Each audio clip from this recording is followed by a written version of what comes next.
The settlement on Lark 7 was built to be quiet. Humans liked it that way. After decades of wars and loud colonies, this place was meant for people who wanted to fix things, not fight them. Ethan Cole was one of those people. He worked as an infrastructure engineer, repairing power lines, water systems, and shield generators for mixed-species neighborhoods. He was not famous. He did his job, returned to his small housing unit, ate simple meals, and slept. He rarely spoke unless needed. Many people thought he was cold, but the truth was simpler. Ethan carried memories he did not like to wake. His neighbor was alien. Her name, as written in the local registry, was Saren of the Vectari. Most humans could not pronounce it correctly, so they just called her the Vectari woman. The Vectari were tall, strong, and known across the sector as disciplined warriors. They were respected and sometimes feared. Saren lived alone. That itself was unusual. Vectari rarely lived without family or unit bonds. Even more unusual was that she had chosen a border district far from her own people. Her home was reinforced, quiet, and surrounded by warning symbols in 3 languages. Ethan respected those warnings. He did not pry. He barely saw her except in passing, tall figure, dark armor-like clothing, eyes that reflected light strangely. When they crossed paths, they exchanged polite nods. Nothing more. For 6 months, that was their entire relationship. Then the problems started. It began with power spikes. Ethan noticed them during a routine system check. The grid near his sector showed strange fluctuations, like something was pulling energy in uneven waves. At first, he assumed faulty equipment. But when he traced the source, the readings pointed toward one location, Saren's residence. He frowned at the display. Alien homes often had different energy needs, but this was not normal. The spikes were growing stronger each day. That night, the lights in his unit flickered. Not enough to cause panic, but enough to wake him from sleep. He sat up, listening. Outside, the wind carried a low hum, almost like distant thunder. The next morning, he filed a maintenance notice. Protocol required inspection when energy instability reached a certain level. By midday, the request was denied. No explanation, just a simple red notice, restricted zone, no entry authorized. That bothered him. Over the next few days, things got worse. Local sensors failed. Drones avoided the area automatically. A nearby water recycler shut down without warning. People complained, but officials gave vague answers. Ethan noticed something else too. Saren stopped leaving her home. At first, he thought nothing of it, but then he realized he had not seen her in over a week. No movement. No delivery drones accepted. Even waste collection systems showed manual override from inside. One evening, as Ethan returned from work, he heard a sound he had never heard before. A sharp metallic crash. He froze. The sound came from Saren's home. His first instinct was to call security, but experience told him how that would end: delays, excuses, and silence. The Vectari handled their own matters, or so the officials liked to say. Another crash followed, louder this time. The ground vibrated under his boots. Ethan took a slow breath. "I'm just checking for structural damage," he muttered, more to himself than anyone else. He approached the boundary line between their homes.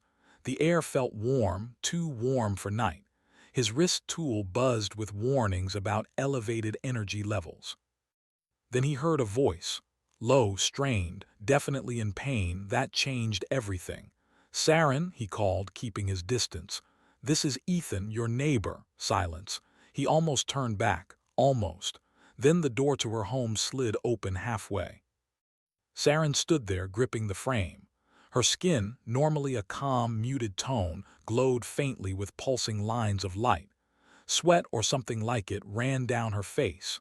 Her breathing was heavy, controlled only by discipline. "Leave," she said, her voice tight. "This is not safe." "You're injured," Ethan replied. "Your energy output is destabilizing the grid. At least let me run diagnostics." Her eyes locked onto his. For a moment, something wild flashed behind them, pain, frustration, fear. "This is Vectari business," she said. "Human involvement is forbidden." Ethan hesitated. He had learned long ago to respect boundaries, but he had also learned what happened when everyone waited for permission. "The settlement is at risk," he said calmly. "If your systems overload, it won't just be you." She clenched her jaw. Behind her, something inside the house shattered. That decided it. "5 minutes," she said. "No more." Inside, the air was thick with heat and energy.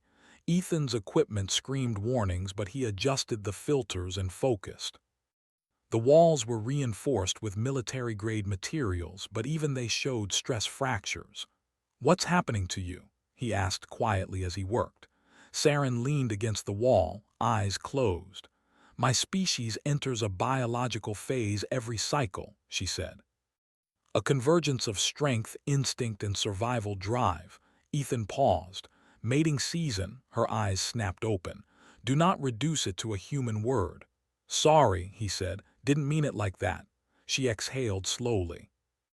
"During this phase, Vectari require isolation or bonded presence. I was assigned support." "Was?" Ethan asked. She laughed, but there was no humor in it. "Political changes. My support unit was reassigned. My people believed I could endure alone." Ethan studied the readings. Her body was producing energy, real, measurable energy, far beyond safe limits. "You're overloading," he said. "Your systems are feeding back into the grid." "I know," she replied. "I am managing." Another tremor shook the room. Ethan made a decision. He rerouted part of the energy flow into a grounding field, using his own unit as an anchor. The moment he did, the pressure dropped slightly. Saren gasped. "What did you do?" she demanded. "I balanced the flow," he said. "Human systems are built to absorb fluctuations." "We're adaptable." Her breathing slowed just a little. "That should not be possible," she whispered. "Tell that to our survival record," Ethan replied. For several minutes, neither spoke. The energy stabilized enough that alarms quieted. Ethan stepped back. "I can set up a temporary buffer," he said. "It'll buy time." Saren looked at him with something new in her eyes, not weakness, but uncertainty. "You should fear this," she said. "Many have been harmed during this phase." Ethan met her gaze. "I fear ignoring problems more." He finished the adjustments and backed toward the door. "I'll check the systems from my side," he said. "Call me if things spike again." She nodded once. As he stepped outside, the door closed behind him. That night the lights did not flicker, but Ethan could not sleep. Because for the first time since arriving on Lark 7, the settlement felt like it was standing at the edge of something much larger than broken power lines. And neither he nor his alien neighbor truly understood the consequences of what had just begun. The next morning, Ethan woke before his alarm. The silence felt wrong. Normally, Lark 7 hummed softly, distant generators, transit lanes far above, wind brushing against the outer shields. Today, there was something else layered beneath it, a low vibration he felt more than heard. He sat up and checked his wrist tool. Energy levels were rising again. Not as violently as before, but steadily, like a tide pulling back before a larger wave. Ethan dressed quickly and stepped outside.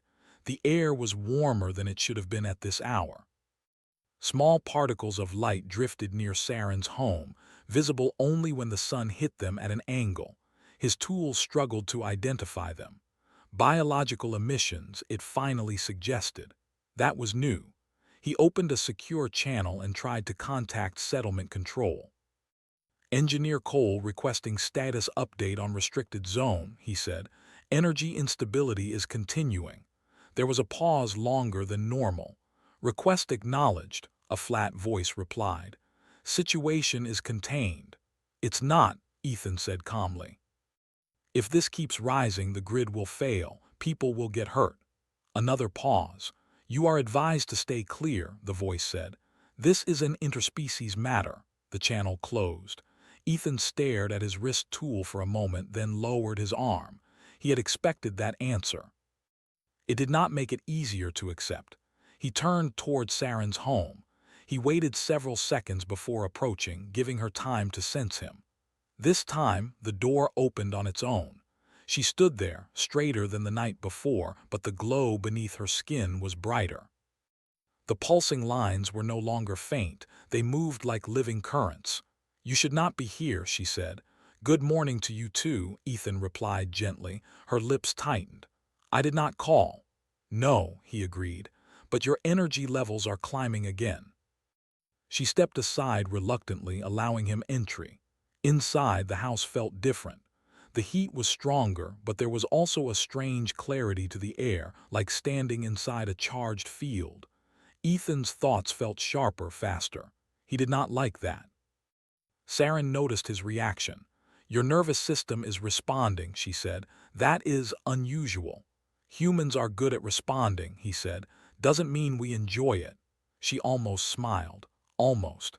He moved to the control panel he had installed the night before. The buffer field was holding, but barely. Her body's output was increasing faster than his systems could compensate. "You can't keep doing this alone," he said. "Whatever this season is, it's accelerating." She crossed her arms, a Vectari gesture of restraint. "I have endured worse." "Alone?" Ethan asked. She did not answer. That was answer enough. Hours passed as Ethan worked. He adjusted flow channels, reinforced stabilizers, and rerouted excess energy into non-critical systems. Each time the output spiked, he felt it pressure behind the eyes, a tightening in his chest, but it never overwhelmed him. Saren watched him closely. "You are not resisting," she said finally. "I am," Ethan replied, "just differently." Her eyes narrowed in thought. "Other species panic. Their bodies reject proximity. Some lose consciousness. Humans panic later," he said. "We think first." "That explains much about your history," she said quietly. As the day wore on, alarms echoed across the settlement.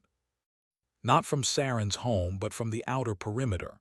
Ethan checked the feeds and frowned. Creatures. Small at first, native scavengers drawn to heat and energy.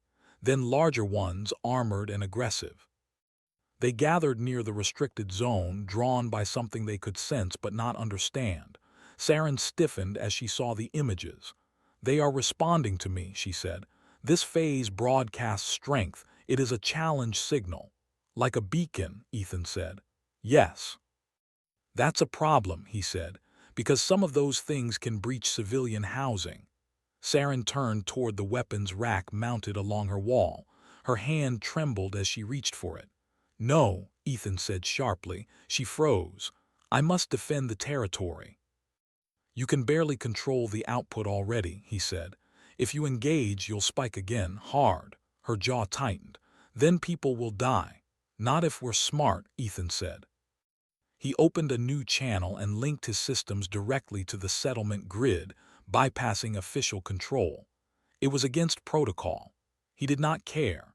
He activated emergency barriers along the perimeter, directing power from less critical zones. Lights dimmed across the district, but shields rose. The first creatures hit the barrier minutes later. They slammed against it again and again, screeching in frustration.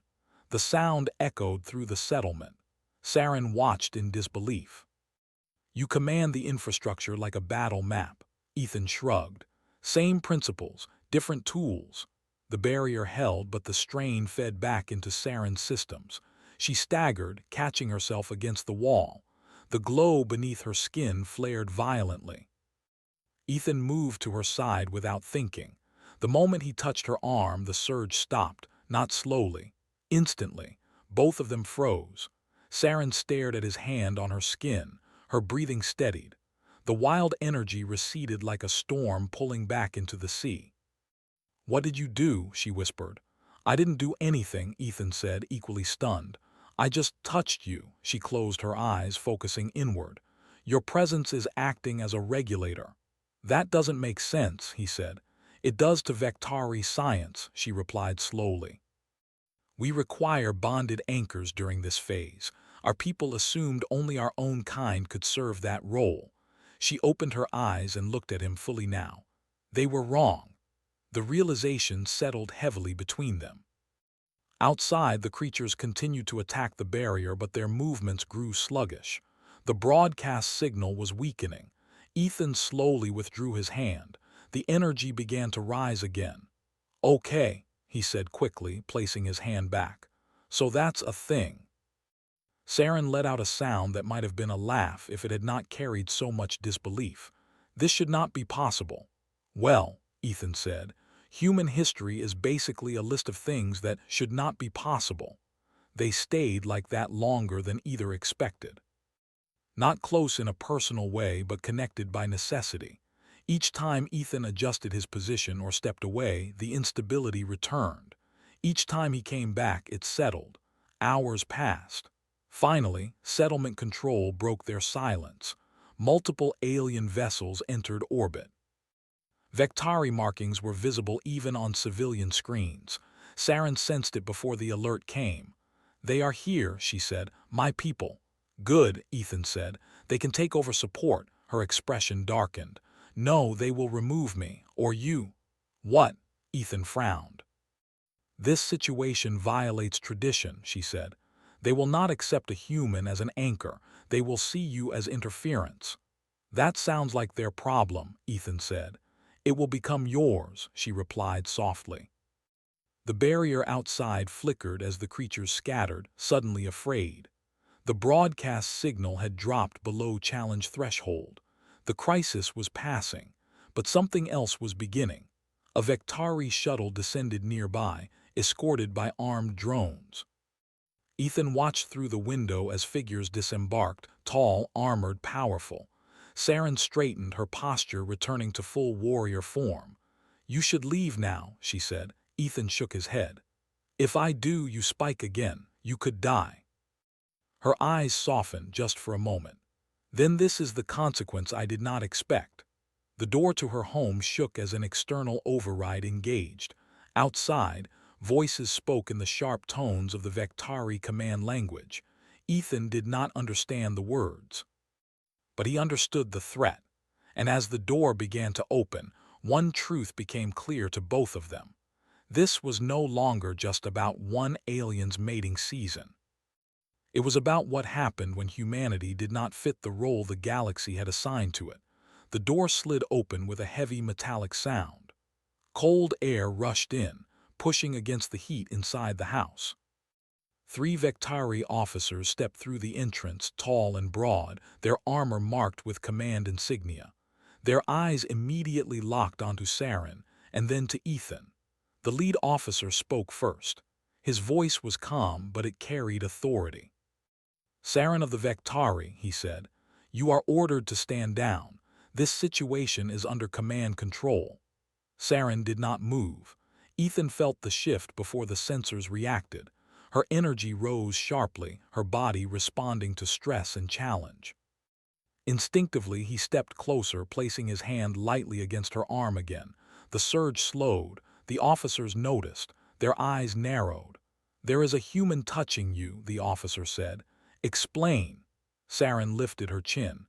"He is preventing system collapse." "That is impossible," another officer snapped. "Humans cannot serve as anchors." "Then explain why I am stable," Saren replied evenly. Silence followed. The officers exchanged brief looks, their expressions unreadable. Ethan cleared his throat. "For what it's worth," he said, "I'm just an engineer. I fix problems. This was a problem." The lead officer turned fully toward him.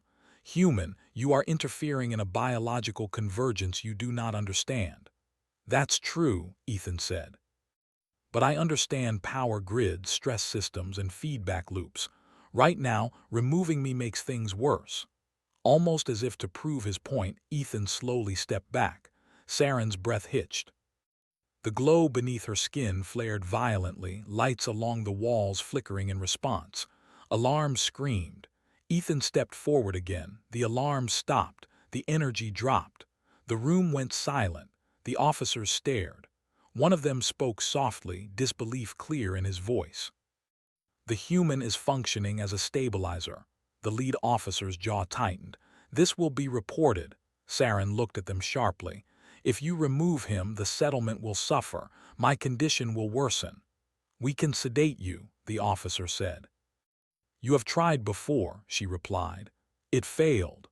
Ethan felt tension coil in his chest. He did not like the sound of that. The officers activated their wrist devices, projecting data streams and scanning both of them. Ethan felt a faint tingle as foreign sensors passed over him. Increased neural coherence, one officer muttered. No panic response. Adaptive physiology, another added. This explains survival rates. Ethan frowned. You're talking about us like we're machines. The lead officer looked at him sharply. You are an anomaly. Story of my species, Ethan said dryly. Minutes passed as the officers communicated silently with command. Outside, more Vectari ships settled around the district. Settlement residents watched from behind reinforced windows, fear spreading through the community. Saren lowered her voice. They will not accept this easily. I figured, Ethan said, they may attempt to separate us forcibly. Ethan thought of the power spike, the creatures, the settlement collapsing under uncontrolled energy. That would be a bad idea. Yes, she agreed. For everyone, the lead officer finally spoke again. Command has issued provisional orders. The human will remain temporarily under observation. Ethan exhaled slowly. That's the nicest threat I've heard all week.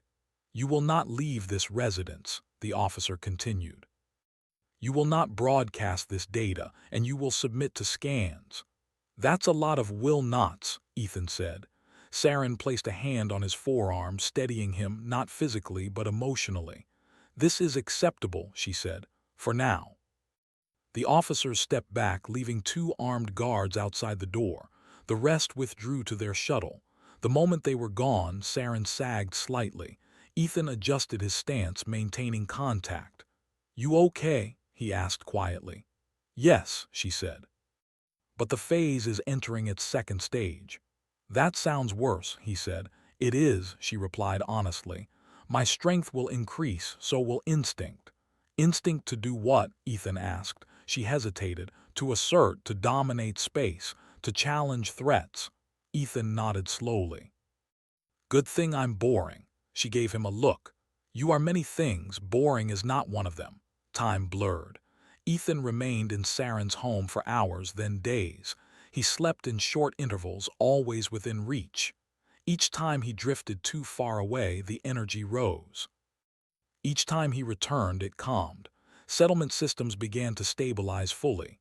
With Saren's broadcast reduced, the creatures disappeared.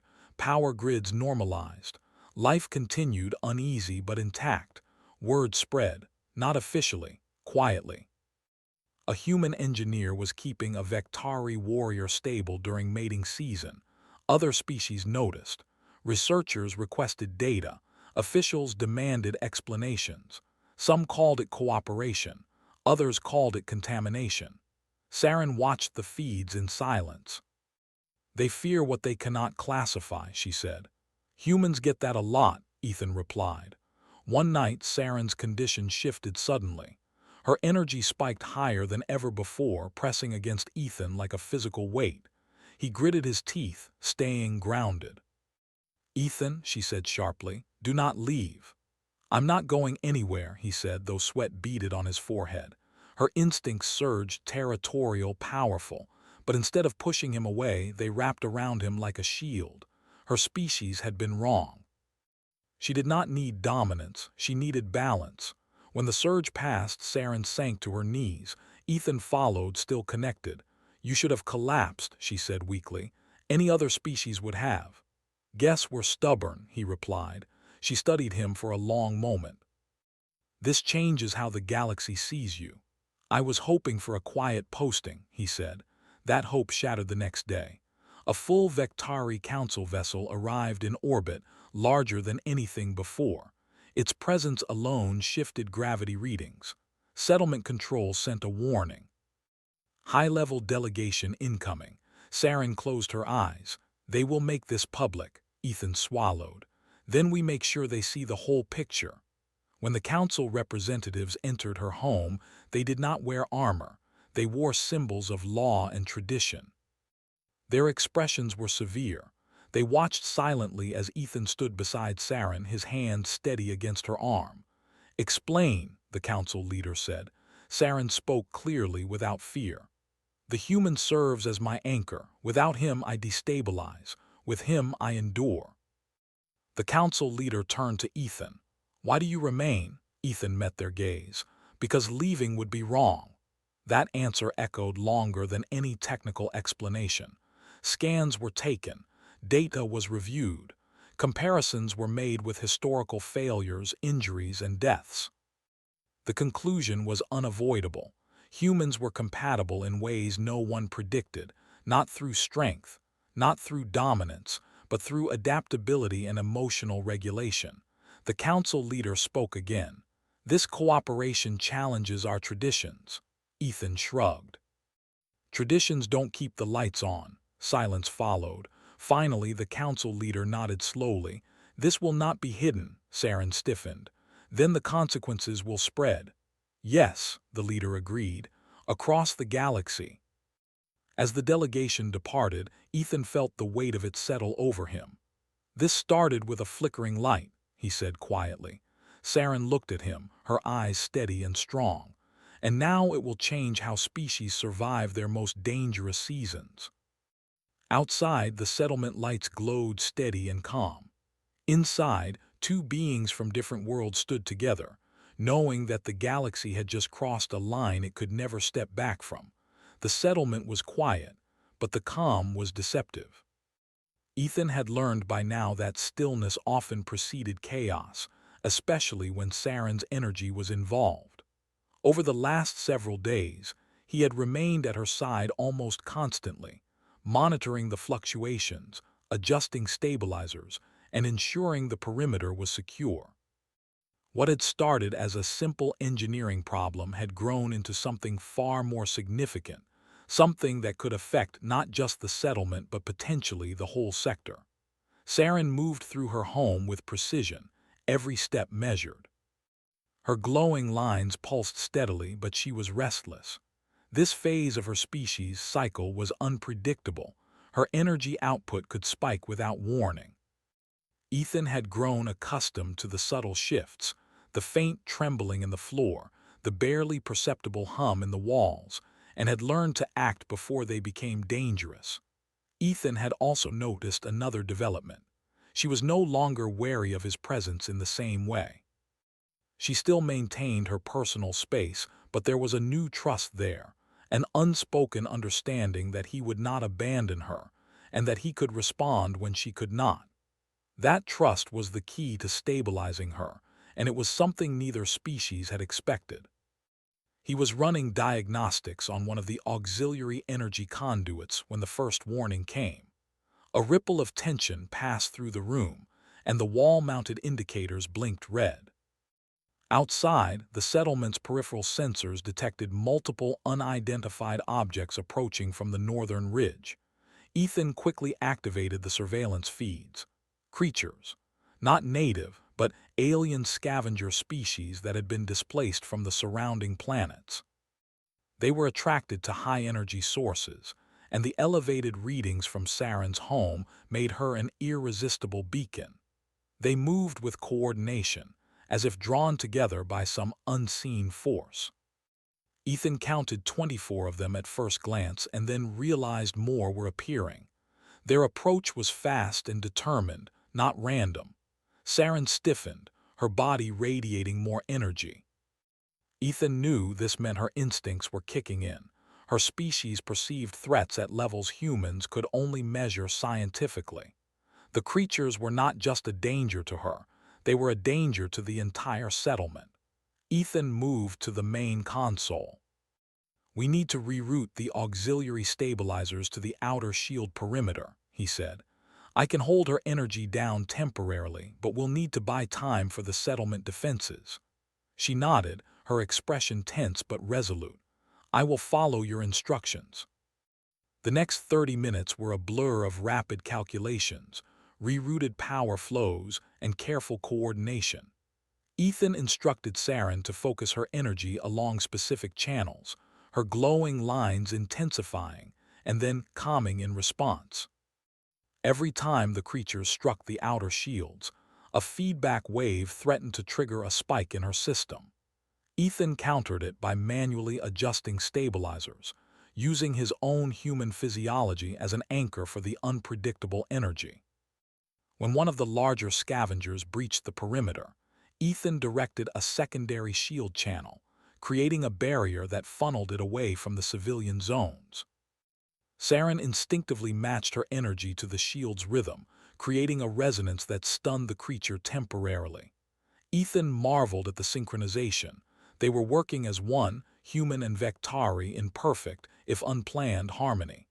Hours passed. Exhaustion set in, but the creature attacks persisted, each wave larger than the last. Outside, settlement residents watched through reinforced windows, powerless but fascinated. It became clear that this was no ordinary incident. Scientists monitoring remotely began taking notes. Some whispered speculation that a human had somehow integrated with a Vectari's biological phase to control extreme energy fluctuations. Such a thing had never been documented, and the implications were staggering. Finally, after a particularly intense surge, Ethan shouted, "Focus!" Now, Saren concentrated, every glowing line on her body firing in coordinated pulses. Ethan reinforced the stabilizers, directing excess energy into auxiliary conduits. The combination of human ingenuity and Vectari instinct created a field that not only repelled the creatures, but began to draw them back. They hesitated at the edge of the shield, then slowly retreated, unwilling to challenge the combined energy. Both of them collapsed against the wall for a moment, panting and exhausted. The glow in her lines had dimmed, the crisis temporarily over. Ethan rubbed his wrist, feeling the residual strain from acting as an anchor. Saren's chest rose and fell steadily, though her eyes were still sharp and alert. "We held them off," he said, trying to sound casual, "for now." "Yes," she said, "but this is only the beginning." "What do you mean?" Ethan asked. Her expression hardened. "Other species have been observing. The Council, scientists, even our rivals, they know now that a human can stabilize a Vectari during this phase. That knowledge will not remain quiet." Ethan understood immediately.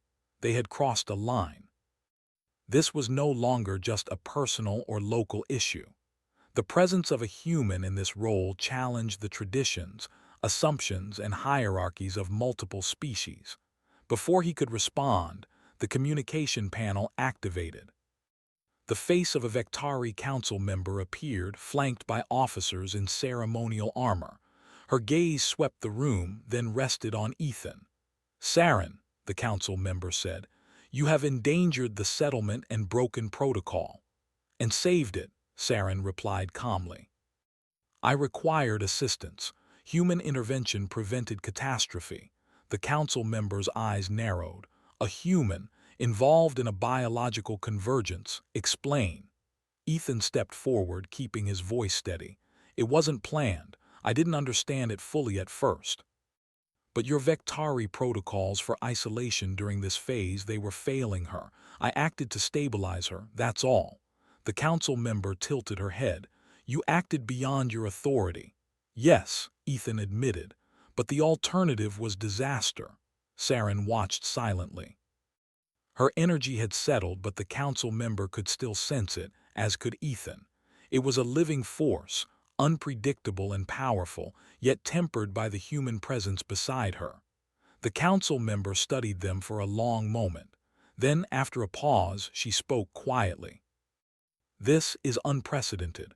A human serving as an anchor, stabilizing a Vectari through the second stage of the convergence. You are a remarkable anomaly." Ethan blinked. "I'm just a problem solver." "Yes," she said, "and that is precisely what matters." After the call ended, Saren looked at him with a mixture of relief and caution. "They will not forget this," she said. "Some will see you as a threat, others as invaluable." "Great," Ethan muttered. "I was hoping for a quiet posting." "You were not quiet," she said, her tone lightening slightly. "You are extraordinary," he laughed softly despite the exhaustion. "Extraordinary is just a polite way of saying stubborn and lucky." The day continued with more minor disruptions, but the settlement stabilized. Ethan and Saren worked in tandem, fine-tuning energy channels, reinforcing barriers, and keeping watch. Every spike, every tremor was met with a calm, coordinated response.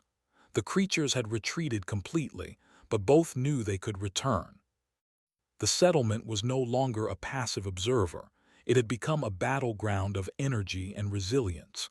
By nightfall, Ethan had collapsed in one corner of Saren's living area.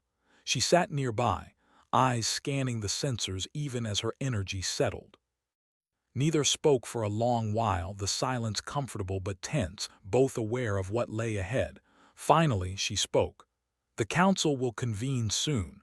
The galaxy will learn of this human capability." Ethan shifted slightly, rubbing his neck. "And the consequences?" "They will be vast," Saren said. "Some will resist, some will adapt, but no one can ignore this now." He nodded. The truth was clear. Humanity had stepped into a role the galaxy never imagined, one not of dominance, but of stabilizing forces that could not be controlled by strength alone. He had become something the Vectari and others had assumed impossible. Outside, the stars shimmered over Lark 7, calm now but full of unseen observers. The settlement had survived, but the ripple effect had only begun. Ethan and Saren, two beings from different worlds, had become an unlikely team, proving that cooperation and understanding could exceed tradition, instinct, and expectation. For the first time, Ethan understood the weight of what had begun. This was no longer about one alien's mating season. This was about what humanity could achieve when it was underestimated, overlooked, and forced to act where others could not. And the galaxy would not forget. The Council convened in orbit above Lark 7, a massive chamber of polished metal and light. Alien delegates from multiple species filled the seats, their gazes sharp, curious, even suspicious. Holofeeds displayed the events of the past week, energy surges, the creature attacks, and most importantly, the stabilization of Saren by a human. Ethan stood quietly at her side, arms folded, heart pounding. The weight of observation pressed down on him, but he had learned to focus. He had a role to play, and he intended to see it through. Saren glided to the center of the chamber, her presence commanding despite the alien assembly. The glow beneath her skin pulsed faintly, the remnants of her recent biological cycle still influencing her form. Delegates leaned forward, some whispering among themselves, others recording every motion. No one doubted her authority, except that she now openly credited a human for her survival and the safety of the settlement. The council leader, a Vectari elder whose armor gleamed like obsidian under the chamber lights, raised a hand. "Saren, you claim that a human has stabilized you during your convergence. Explain the circumstances." Saren's voice was calm, clear, and firm. "During the most critical stages of the cycle, my energy became unstable. Protocol dictated isolation or the presence of my assigned support unit. Due to political reassignment, I was left without support. Human intervention was required to stabilize my energy and prevent catastrophic consequences to both my person and the settlement." Murmurs erupted across the chamber. The concept was shocking. Humans were widely regarded as fragile, physical, emotional, and biologically unremarkable compared to most galactic species. Yet here was evidence to the contrary. The elder fixed Ethan with a sharp gaze. "And you, human, you claim responsibility for this stabilization. How?" Ethan cleared his throat. "I'm an engineer. I study systems, energy flows, and failures. When the Vectari systems were destabilizing, I applied human adaptability, observation, and instinct to prevent failure. Nothing more, nothing less." A younger council member leaned forward. "You are claiming that a human can stabilize a Vectari during convergence. That defies all precedent. All previous cases ended in injury or death. Ethan's gaze did not waver. I don't claim to understand all the biological mechanisms, but I can respond to feedback in real time. I don't panic, I think. That's why it worked. The chamber fell silent. The assembly absorbed the implications. This was more than an anomaly, it was a paradigm shift. Humans, underestimated for centuries, had demonstrated a capacity for adaptation that no other species could match. The elder spoke again. If what you claim is true, then humanity has capabilities heretofore unrecognized. This cannot be ignored, but it also cannot be fully trusted without oversight. How do we know this is not dangerous? Saren's eyes blazed with authority. I am alive. My energy is controlled. The settlement is secure. The humans did not exploit the situation, they protected it. That is the truth you must acknowledge. Ethan felt a subtle vibration in his chest, the residual effect of being a living stabilizer. He kept his focus steady. I acted to maintain stability. That's my role. The council deliberated for what felt like hours. Ethan and Saren waited in tense silence. Outside, the stars of Lark 7 shone with indifferent beauty, but within the chamber, history was being rewritten. Finally, the elder spoke. The evidence is undeniable. Humans can act as stabilizers in situations previously thought impossible. This changes the way we understand biological and energy interactions across species. We will not interfere with the human presence in these circumstances, provided oversight is maintained and mutual respect is upheld. Relief washed over both Ethan and Saren. The decision was not complete acceptance, it never would be, but it was recognition. Humanity had claimed a place it had never held before, not through force or politics, but through resilience, adaptability, and cooperation. Outside the chamber, the settlement of Lark 7 had begun to buzz with a new energy. Residents, human and alien alike, began to see humans differently, not as outsiders or fragile newcomers, but as participants capable of solving crises that others could not. The news spread quickly through interstellar channels. Reports of a human stabilizing a Vectari during their convergence circulated, inspiring curiosity and awe. Back in her home, Saren sat quietly, her glow subdued now that the convergence was over. Ethan was nearby, monitoring the systems one last time for residual fluctuations. You realize what this means, she said softly. Ethan looked up from his console. That humans are underestimated. More than that, she said, that humans may be necessary in ways none of our people imagined. That we cannot ignore their abilities even if tradition tells us otherwise. Ethan nodded. Yeah, I guess it's a lot to take in. She tilted her head, a small, rare smile forming. You change perceptions not by strength but by understanding and patience. That is uniquely human. Lucky too, Ethan said with a half-smile. And stubborn, Saren laughed softly. Yes, stubbornness seems to be an advantage you possess in abundance. The days that followed were a mixture of observation and adjustment. Scientists and researchers monitored both Ethan and Saren, taking notes, running simulations, and discussing the potential applications of human adaptability. Saren's energy remained stable, now anchored by a combination of her natural discipline and the human presence she had come to trust. More alien delegates visited the settlement, curious to witness the phenomenon firsthand. They observed quietly, noting the effectiveness of human intervention, but often refrained from approaching directly. The lesson was clear. Humans were not physically superior, nor inherently dominant, but they could adapt to situations no one else could, acting as stabilizers, mediators, and problem solvers when circumstances demanded it. One evening, as the two of them walked the perimeter of her property, Ethan glanced up at the stars. The sky was vast, endless, and indifferent to their small concerns. Yet he felt a connection, a sense of purpose that stretched beyond the limits of Lark 7. They're going to remember this, he said. They will, Saren replied. And not just the Council. Every species that observes this will understand that humans are not to be underestimated. Your presence here, it has consequences. I don't know if I'm ready for consequences on a galactic scale, Ethan admitted. Saren smiled faintly. You have already faced them, and you have succeeded. The glow in her lines pulsed softly, a sign of residual energy but also of calm. It was a rare moment of peace for both of them. They had faced danger, instability, and skepticism, yet they had emerged stronger together. Weeks later, a new directive was issued by the Interspecies Council. Humans were officially recognized as capable stabilizers for biological and energy crises among allied species.